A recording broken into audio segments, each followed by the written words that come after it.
two houses, the same money coming in, and at the end, one of them has built something that lasts, and the other has consumed itself down to nothing. That is the picture this verse draws, and the interesting part is what it refuses to tell you. It does not say the first house earned more. It does not say the second house was hit by some disaster. It gives them, as far as the sentence is concerned, the same income, and then it points at the one difference that decided everything, and the difference is not on the side of the equation everyone looks at. Precious treasure and oil are in a wise man's dwelling, but a foolish man devours it. Read it again, and notice where your eye goes. Most people read that and hear a contrast between a rich man and a poor one. The wise man has treasure and oil, the foolish one does not. But that is not what it says. It says, the foolish man devours it. Devours what? The same treasure and oil. He had it too. The difference between the two houses is not that one received and the other did not. It is that one kept a portion and the other consumed all of it. Chapter 21, verse 20.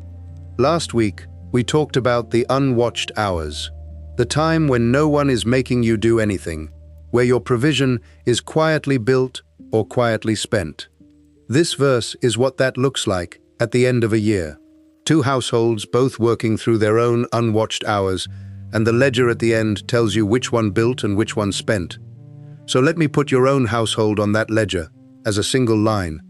Not your income, not your job title, just one number, the one a scribe would actually write down if he were keeping the record. At the end of a normal month, what remains? Not what came in. What is left after the household has fed itself, paid what it owes, and lived its ordinary life. That number, the one at the bottom, after everything. For a great many people, that number is zero. Everything that came in went out. And here is the uncomfortable thing the verse is pointing at. A household earning a great deal and keeping nothing, and a household earning little and keeping nothing are, by the measure of this verse, the same household. Both have devoured it. The income was different, the margin was identical, and it is the margin, not the income, that this verse says decides which house survives. Now the house that consumed itself, because the verse is blunt about it, and we should be too. The word translated devours is strong. It is not the word for spending or for using. It is the word for eating something up, consuming it completely, leaving nothing. The foolish household in this verse is not reckless in some dramatic way. It is not gambling or throwing money away. It is simply consuming everything it receives. Whatever comes in gets used. There is always a reason, and every reason is good. And at the end of every month, the jar is empty. And I want to be clear about one thing now, early, so no one has to sit through the next several minutes wondering, this word is about devouring what could have been kept. It is not about having nothing to keep. There is a household whose jar is empty for a completely different reason, and the verse is not aimed at it.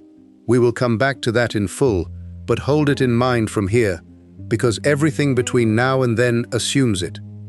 And an empty jar is fine, right up until the moment it isn't. Because a household that consumes everything has removed the one thing that absorbs a shock. When the roof fails, when the animal dies, when the illness comes, when the season is bad, the household with a margin meets it with the margin, and the household without one meets it with nothing, and has to borrow. And now, if you have been following this series, you know exactly what borrowing under pressure does, because we spent the first 2 episodes on it. The empty jar is how a household ends up as the borrower who becomes servant to the lender, not through one bad decision, through the slow absence of a margin, over years, until the first emergency turns into the first debt. That is the cost the verse is naming, and it is worth seeing that it is not really about money at all. It is about the difference between a household that can absorb an unexpected event and one that cannot. The margin is not wealth, it is shock absorption. And a house with no shock absorption is not poor, necessarily. It may have a very good income. It is exposed. Every emergency lands directly on the household, because there is nothing in between. Picture the same event arriving at both houses on the same day. The roof beam cracks. A real cost, unavoidable. The kind of thing that happens to every household eventually. In the house with a margin, it is a bad afternoon.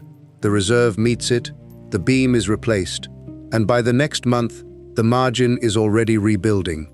In the house with no margin, that identical crack becomes a loan, and the loan becomes a monthly obligation, which makes the next crack harder to survive than this one was, which makes the next loan more likely. One cracked beam, two completely different futures.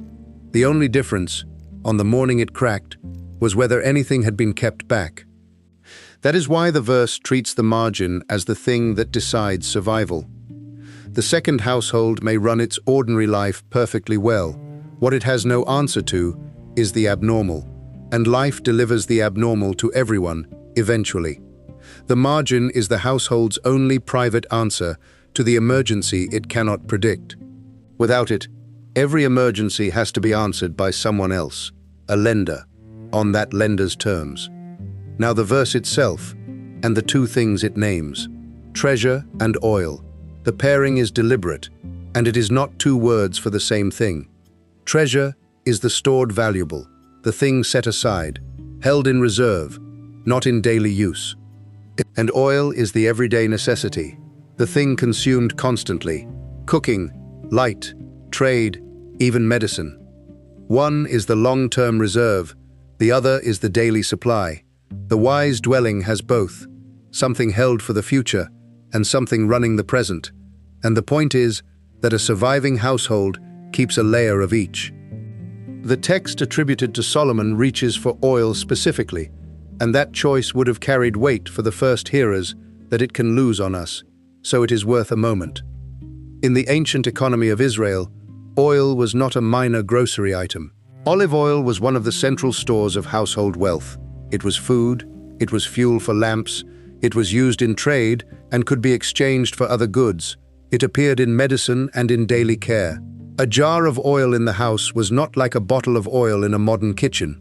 It was closer to a stored, liquid form of value, something that was simultaneously useful today and worth something tomorrow.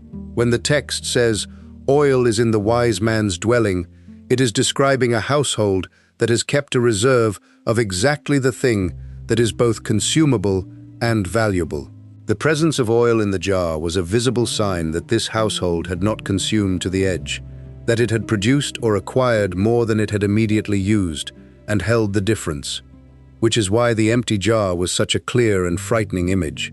A household out of oil was a household with no light, no cooking fat, nothing to trade in a pinch, no cushion.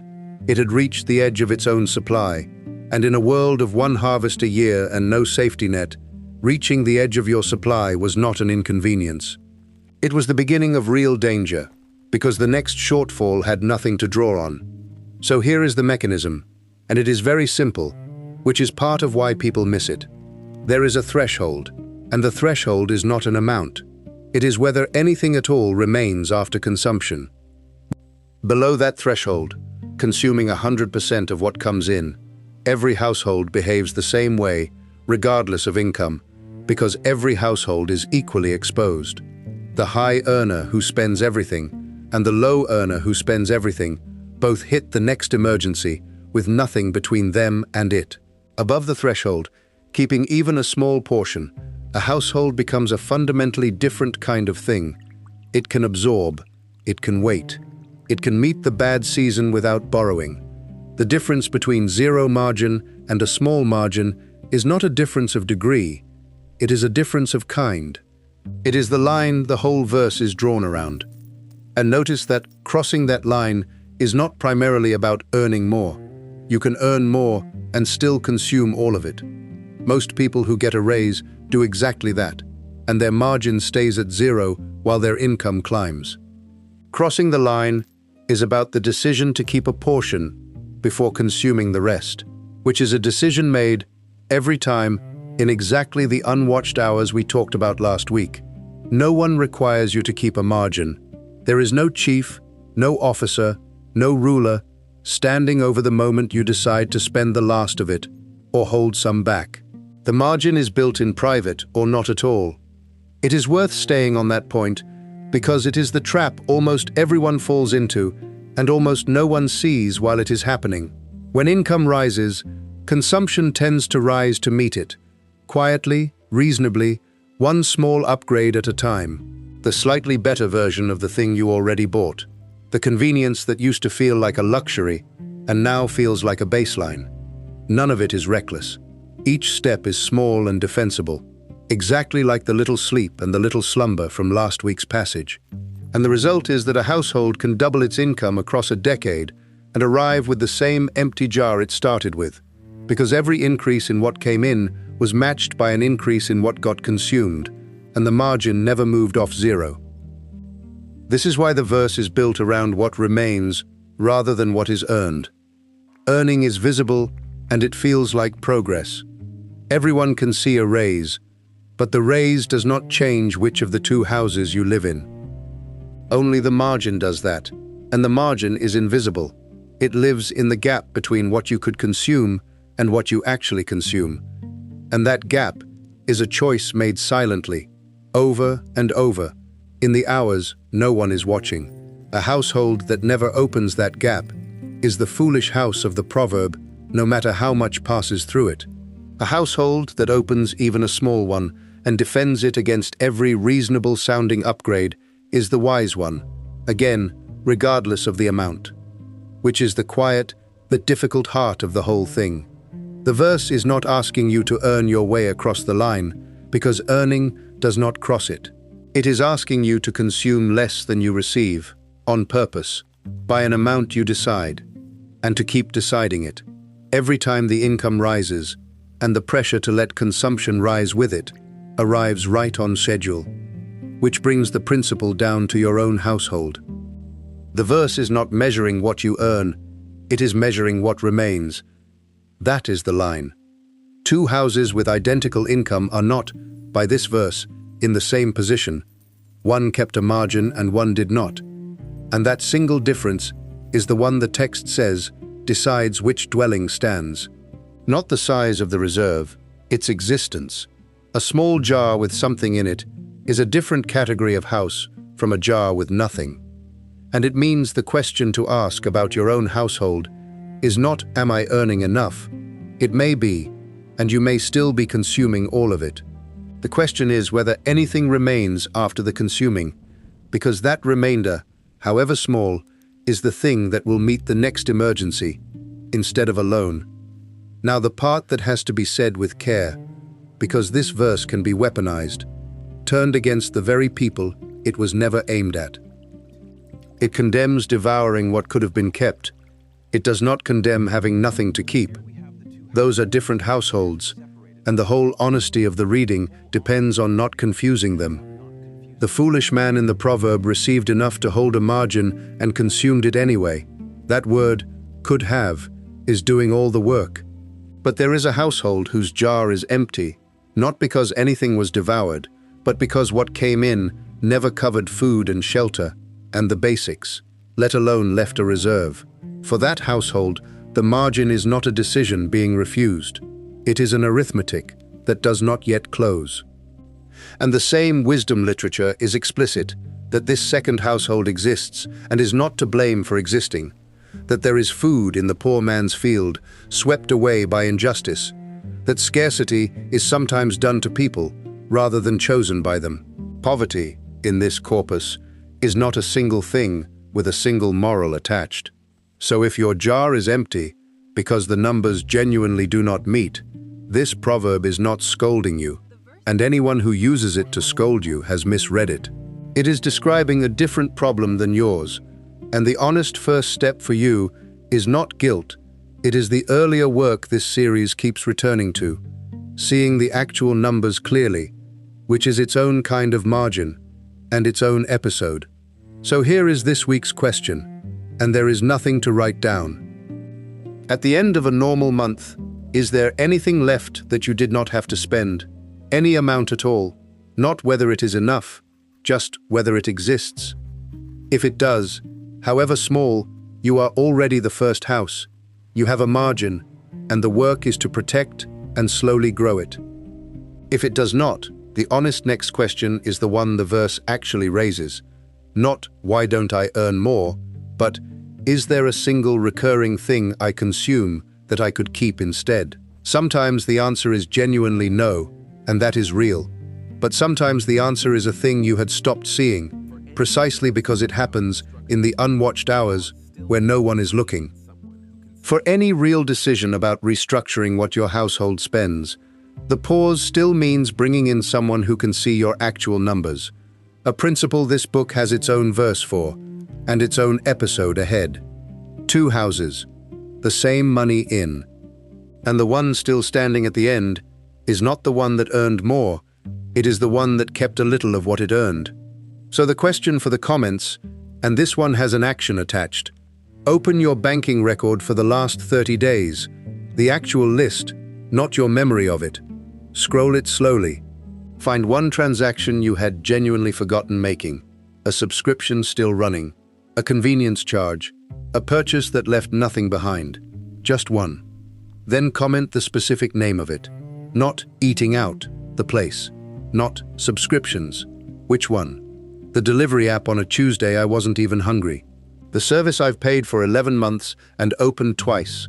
The specific ones are the ones that make someone else open their own list and find theirs, which is the entire point, because the margin usually starts with one forgotten thing, seen clearly for the first time. Tell us. We read them. By now you can probably see where all of this is heading. Every episode is another piece of the same system, and the whole thing points at one moment in the record. One afternoon when the treasure of the richest kingdom in the story was carried out the door. We are building toward that in order. Subscribe if you want to arrive there having seen how it was assembled. Because next week, we look at the other empty jar, not the one emptied by accident, and not the one that never had anything to hold, but the jar emptied on purpose, for pleasure. The verse names 2 specific luxuries, by name, and it does the thing this channel is careful with. It weighs the cost of loving comfort without shaming anyone for wanting it. 2 jars, one emptied by an emergency it couldn't absorb, one emptied by a slow, pleasant, deliberate choice. They end up looking exactly the same, and the verse is about the difference. That is where we go next.